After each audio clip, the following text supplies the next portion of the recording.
Hello मेरे प्यारे विद्यार्थियों, कैसे हैं आप सभी लोग। आशा करते हैं आप सभी लोग स्वस्थ मस्त होंगे और अपनी पढ़ाई कर रहे होंगे।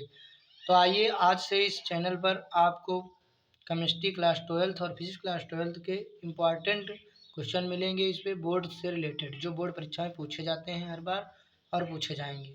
तो आइए स्टार्ट करते हैं देर ना करते हुए। केमिस्ट्री का ये पहले चैप्टर का है। यहाँ पर पूछा गया है 2014 में और आगे भी ये पूछा जाएगा। तो ये प्रश्न यहाँ पर ये है कि मोल को परिभाषित कीजिए, इसका आंकिक मान क्या होता है। या फिर आपसे प्रश्न पूछा जाएगा कि मोल की अवधारणा को संक्षिप्त में समझाइए। तो क्या होती है मोल की अवधारणा, आपको बता देते हैं। किसी पदार्थ की वह मात्रा, कोई पदार्थ होता है और उस पदार्थ की वह मात्रा जिसमें उस पदार्थ के 6.023 10⁻²3 कण होते हैं। इसको याद कैसे करोगे, 6.023 बड़े 10⁻²3 मतलब 23 कण होते हैं।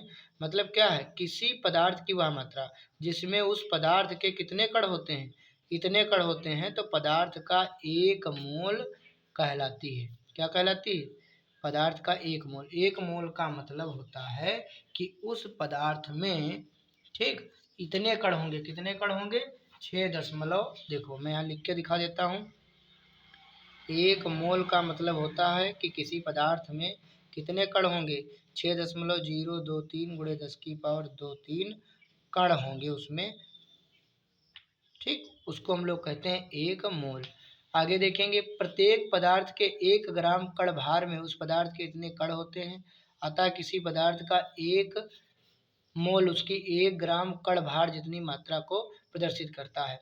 एक मोल का मतलब होता है 1 ग्राम भार, 1 ग्राम भार या फिर इतने कण।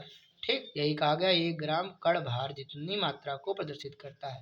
यानी 1 मोल पदार्थ बराबर पदार्थ के इतने कण, और 1 मोल परमाणु बराबर 1 ग्राम परमाणु द्रव्यमान, तो इतना परमाणु हो जाएगा।